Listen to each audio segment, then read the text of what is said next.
Hi everyone, my name is Dr. Jolene Fernandez and I'm so excited to connect with you today. Well, for those who do not know me, I am Dr. Jolene Fernandez and I'm passionate to help people to reach their health and fitness goals through proper nutrition. And I'm also excited to announce that I'm available for consultations in person in Goa, both at Margao and in Panjim. Well, without any further ado, I would like to dive into today's topic, and that is how to manage your weight with PCOS.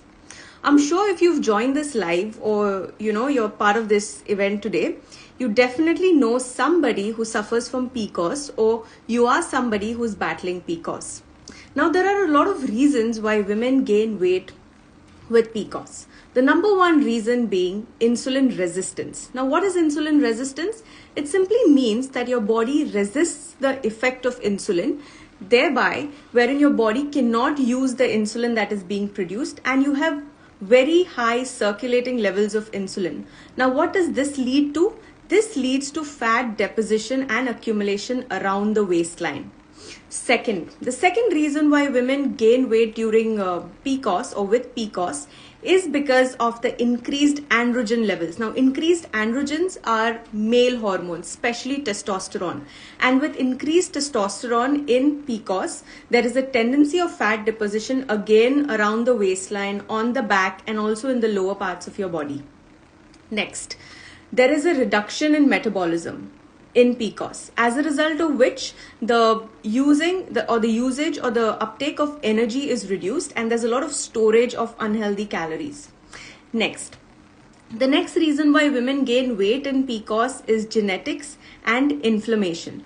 Both lead to weight gain in PCOS. Now, if you have a family history of obesity with hormonal imbalance such as hypothyroid or with PCOS, there is a tendency that you will gain weight. And secondly, if there's any inflammation in the body, if you're prone to infections, you're having very high inflammatory foods such as gluten or a lot of dairy and a lot of processed foods which can cause inflammation, there is a tendency that you will gain weight during PCOS or with PCOS.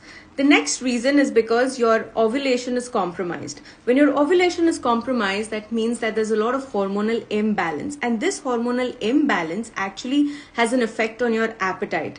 And as a result of which, there's an increased appetite and huge cravings for a lot of processed food. There are cravings for junk food. There's a lot of cravings for sweets, savory, but everything that's fried and unhealthy. So this leads to the weight gain in PCOS. And lastly, of course, it's the stress and also thyroid dysfunction. Now, for stress, what happens is your cortisol levels increase. Now, cortisol itself is a stress hormone, and the minute your cortisol levels increase, there's a reduction in your metabolism, there's a drop in fat loss leading to weight gain. And lastly, thyroid dysfunction. Now, thyroid dysfunction can lead to various other problems, but one of the biggest problems that come with hypothyroidism is the weight gain. Now, how do we battle this weight gain or how do we manage our weight with PCOS? Number one is having balanced meals. I know it's all over the social media that you need to increase your protein or, you need to get off carbs or, you just have to eat a lot of meats to get your protein. But that's completely not the case with PCOS. In PCOS, you have to actually focus more on your micronutrients rather than the macronutrients. And what are these micronutrients? All your vitamins, your minerals, all the different kinds of antioxidants are what make up the micronutrients. So have balanced meals, more focused on having home cooked meals and not the processed meals. Next, overeating. So avoid overeating. Now, what are the two factors? The two major factors that lead to overeating are, one is if you're not focused on your meal when you're eating. So you're distracted with a gadget or, you're just distracted during a meal. So a distraction can lead to overeating. And secondly, if there are huge gaps between your meals. So avoid these two factors. This leads to a lot of cravings as well. And then there's a tendency to overeat. All right. So the two reasons why you should overeat, I've already mentioned. So avoid doing that. Next, limit the intake of a lot of snacks, such as the sugary ones, the sugary beverages, and a lot of processed food. All right, so these are 3 foods that actually lead to weight gain in PCOS, so you try to get off them.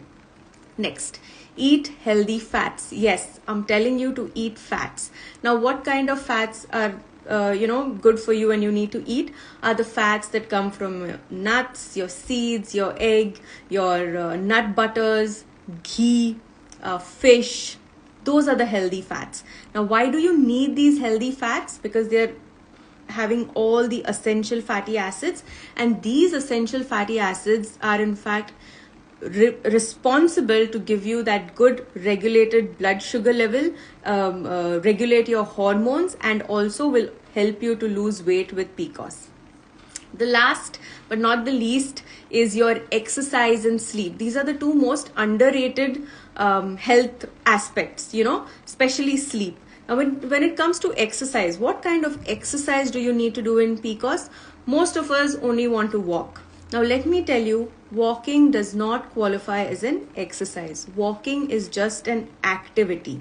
In PCOS, you need to lift weights. Yes, without any stress, please go and lift those weights. They're not going to make you bulky. In fact, they're going to give you that lean figure that you actually want to have. So go and lift weights. You can also do yoga. You can also practice running, jogging, skipping. So indulge in various kind of workouts and bring in that variety in your workout. Last is sleep. Now, why sleep?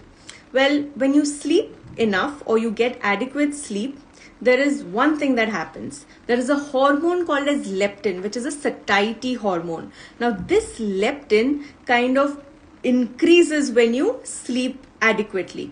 So whenever you eat a meal, you are really in contact with your satiety signals. All right, so you feel completely satiated. You don't have that tendency to overeat.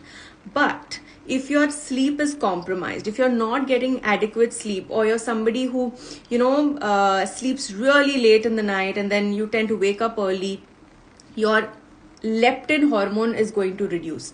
That means you're really going to feel hungry. So your ghrelin hormone will increase, where you constantly feel the need to munch on something, binge on something, constantly want to eat something.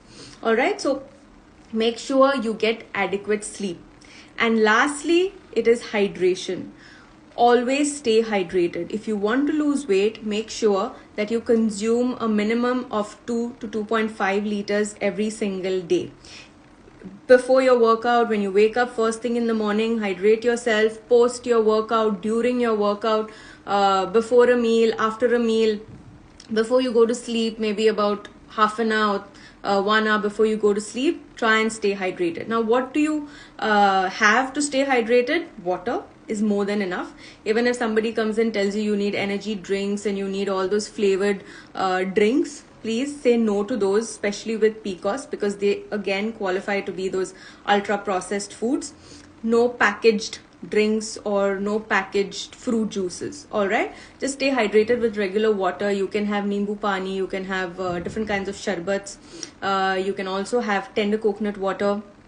Well, these are a number of things that you can do to stay hydrated and also manage your weight with PCOS. Well, I've come to the end of my session today. Thank you so much for joining in. Now, there is one request that I have for all of you. I'm sure all of you, those have joined today, know somebody in your family or your friend circle who suffer from PCOS. So send this video to about 3 of them and share what you've learned today. So I want you not just to get educated yourself, but also to go out and educate other people about PCOS.